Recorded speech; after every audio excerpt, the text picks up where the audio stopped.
Antônio e Maria do Carmo, onde sejam bem-vindos. João Lima, seja bem-vindo. Bom, pessoal, aproveitando para fazer os nossos agradecimentos de toda a família Cabocla Yara, hoje é o nosso encerramento, mas por pouco tempo, é a última gira de trabalho do ano, e depois retornaremos em janeiro, porém a data vocês precisam acompanhar pelas redes sociais, porque ainda não está definida, mas em breve estaremos novamente juntos. Então aqui fica a minha gratidão, a gratidão de toda a nossa equipe, pela confiança, pelo amor dispensado de vocês para com a nossa casa, para com as nossas entidades. Desejamos, e falo também em nome de todas as entidades, das correntes, do Dr. Romualdo, da Cabocla Yara, dos Guardiões, em nome de todos, que vocês possam ter um final de ano renovador, restaurador, e eu tenho certeza absoluta que terão. E no próximo ano, que podemos entrar com uma nova consciência, com os nossos problemas emocionais já alçados voos de evolução, que possamos entrar no fluxo da espiritualidade, do amor, da caridade, que possamos juntos novamente dar sequência à nossa missão individual e também coletiva. Então, meus sinceros agradecimentos e meu amor por todos. Hoje, nós vamos trabalhar com duas equipes espirituais, que é a dos Pretos Velhos e Caboclos, que a gente sempre encerra com essas duas equipes. Mas teremos também o nosso louvor, a nossa homenagem ao nosso Orixá Iansã, onde os seus pontos de força são os raios e trovões. Um Orixá transmutador de energia, o Orixá do fogo, e que nós precisamos entender o que é essa energia desse Orixá, né? Muita gente fala assim, e aquele é filho de Iansã, por isso que ele é toda tempestuosa, faz uma tempestade num copo d'água. Gente, é exatamente o contrário, né? Eu acho que isso realmente é da pessoa, é uma personalidade da pessoa, ela separa o culto e tudo mais.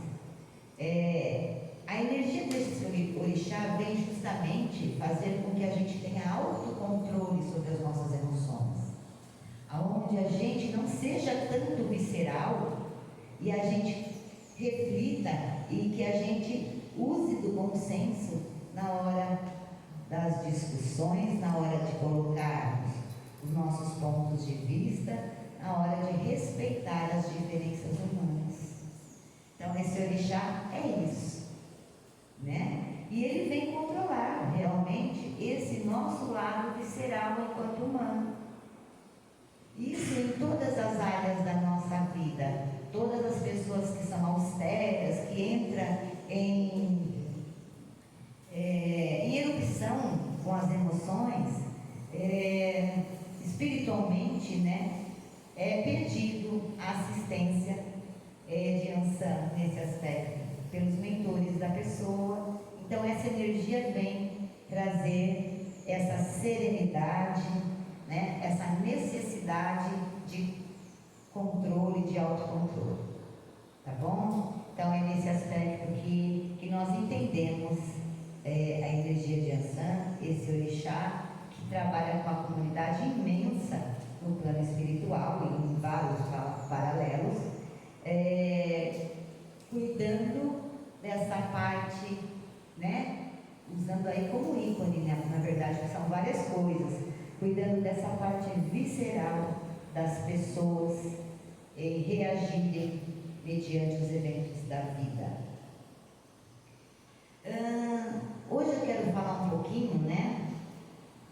de uma passagem que eu ouvi por acaso hoje do Ricardo, aquele que fala das pílulas do Evangelho, né? Acho que a maioria conhece. E ele me fez recordar de uma passagem do Buda, e que eu costumava falar e abordar bastante, mas que o tempo passou e ele me fez recordar, e eu falei, bom, vou falar hoje nos trabalhos. Então, em certa ocasião, Buda estava no seu templo e uma pessoa, um cidadão, perguntou para Buda: mestre, você acredita em Deus? Ele disse: sim, acredito em Deus. Passou um tempo, um segundo cidadão perguntou para Buda: mestre, você acredita em Deus? Ele disse: depende. Aí os discípulos já achou estranho. Já está mudando as histórias. Primeiro ele acredita, depois ele depende se acredita ou não. E nisso veio uma terceira pessoa e perguntou: mestre, você acredita em Deus? E ele disse: não, não acredito em Deus. E aí então criou-se aquela polêmica entre os discípulos, que se chegaram próximos, se achegaram ao mestre e disse: mas não entendi, mestre. Você deu 3 respostas diferentes às perguntas daquelas pessoas. E Buda então respondeu e se posicionou dizendo: bom, eu dei 3 respostas diferentes porque cada pessoa se conecta com Deus e entende sobre Deus segundo a sua consciência. Alguns se encontram com Deus a partir da fé. Outros se encontram com Deus a partir da dúvida. E outros se encontram com Deus a partir da descrença. Isso é muito profundo, gente. É muito profundo, porque de fato cada um tem um encontro pessoal com o conceito de Deus. Se você perguntar para uma criança a respeito de qualquer coisa, ela vai ter uma opinião infantil. Se você perguntar para um adolescente, ela vai ter uma opinião segundo a ótica de um adolescente. Mas se você perguntar para um adulto, ele vai ter com certeza uma opinião mais inovada e mais cheia de conteúdo. Por que isso? Devido à maturidade com que ele possa se posicionar diante daquela opinião.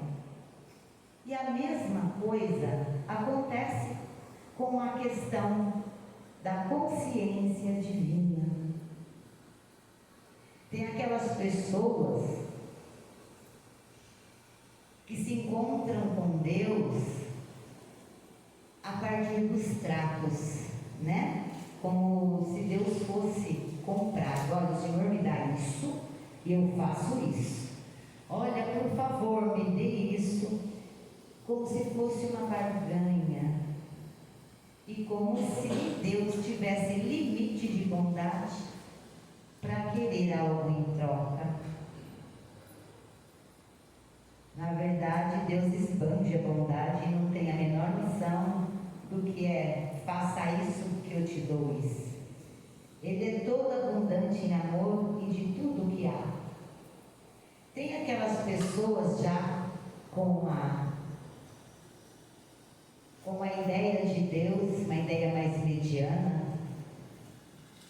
que até tem fé, sim, né? Até busca Deus e até muitas vezes fazem parte de alguma comunidade religiosa, procuram seguir realmente os preceitos religiosos, mas é aquela pessoa que se acha melhor que as outras por conta disso. Ela até tem uma fé, mas ela é uma pessoa que ela se sente privilegiada.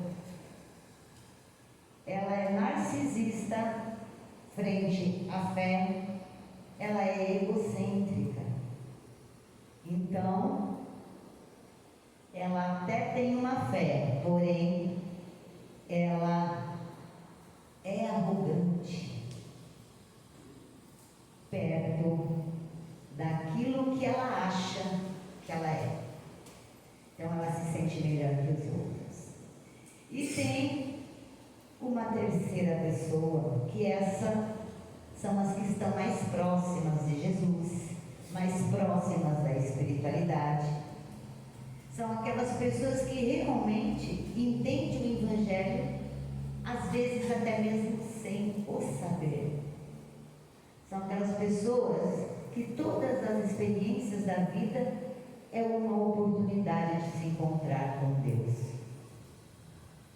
Na noite, no dia, nos momentos de tristeza, nos momentos de alegria, nos momentos de sorrir, nos momentos de chorar, no cantar de um pássaro, no respirar e o acordar, no nascer do dia.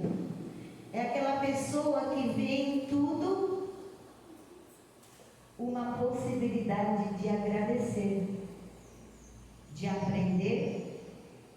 São pessoas gratas pela vida, que se posicionam diante de cada evento da vida como um espectador e aprendiz.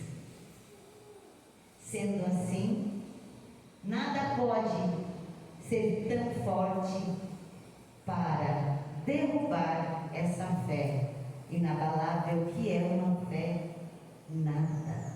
Essa pessoa já é assim.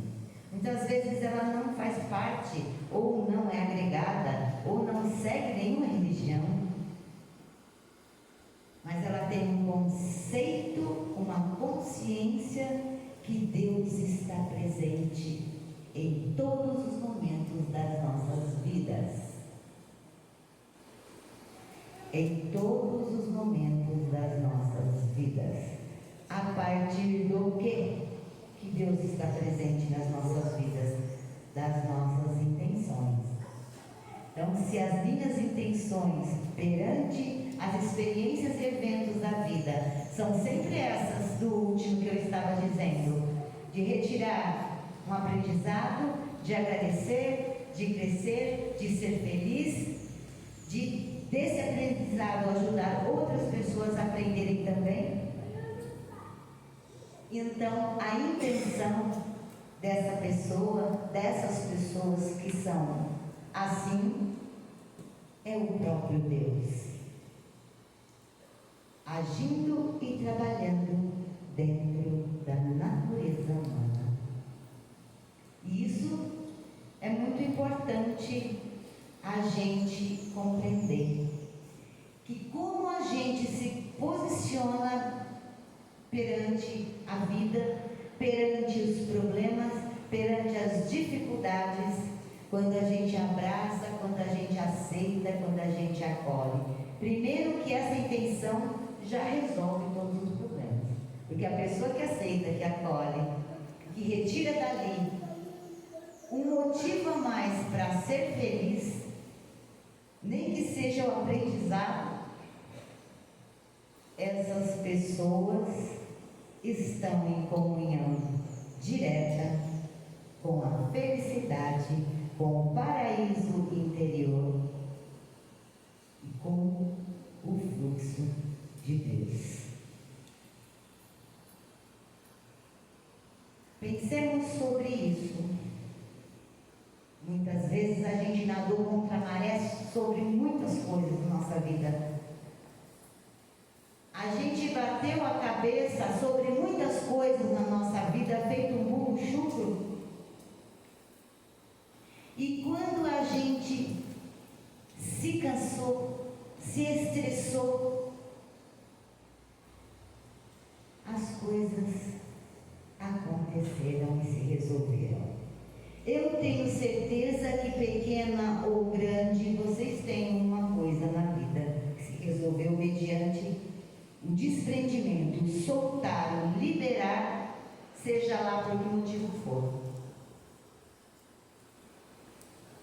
Então, toda vez que a gente põe força humana demais, bota muita energia numa situação, eu simplesmente prendo.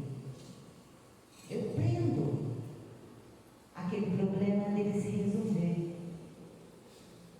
Porque aí eu estou em desalinho com o fluxo, eu estou no apego e colocando a força humana como se tudo pudesse ser resolvido a partir de mim. E não é assim.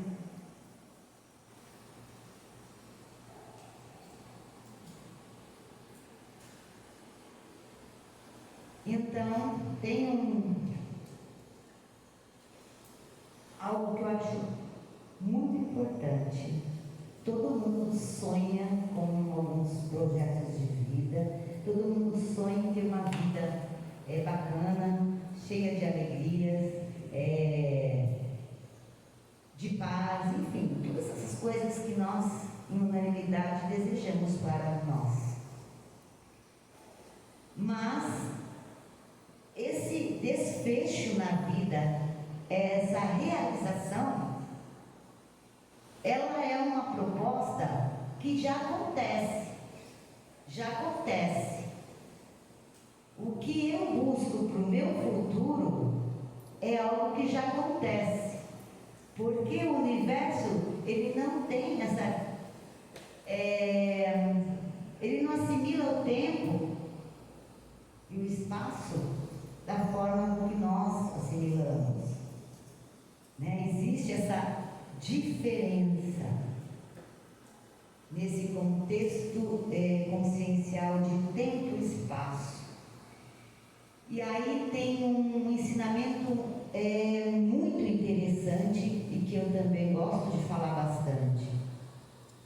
A vida que você quer levar é a vida que você leva. Guardem isso. A vida que você quer levar é a vida que você leva. Então, o querer para o futuro não existe. Você vai sempre ter de bastante, de monte, a vida que você leva agora. Então, se você quer levar uma vida diferente, não adianta fazer tudo igual. Você vai sempre levar a vida que você leva. A vida que você quer levar é a que você leva. Então, o que é preciso mudar tem que ser aqui e agora, frente aos problemas, frente às dificuldades, frente às alegrias, frente à consciência sobre tudo que há. Então, pensemos sobre isso. Planos para o futuro são aceitos? Claro que sim. Tem muitas coisas que demandam planejamento, mas tudo de ordem consciencial humana, né? Você busca condições para concretizar algo, planeja um caminho. Na maioria das vezes, sai tudo igual. Não muda, planejando ou não planejando. Aliás, desculpe, sai tudo diferente do planejado. Mas o planejar é uma âncora que supõe-se que te leva a uma disciplina de conquista, para conquistar. Então, é bem aceito o planejamento. Mas, por um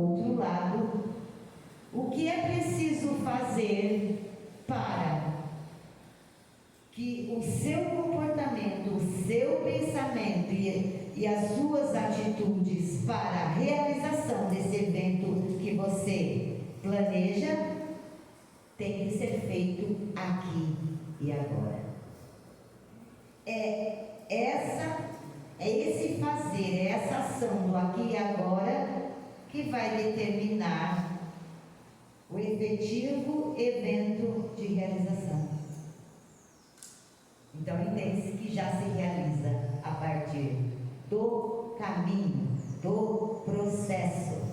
É no processo que está o mistério, não é na conquista.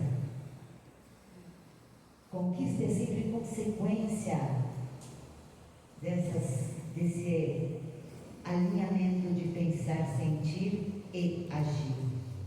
Quando? Já, agora. Então eu deixo essa reflexão para vocês. Desejo uma tarde em que vocês realmente absorvam esses ensinamentos, absorvam as energias que serão demandadas do plano espiritual a nosso favor e levem para os seus lares todas as bênçãos que vieram buscar.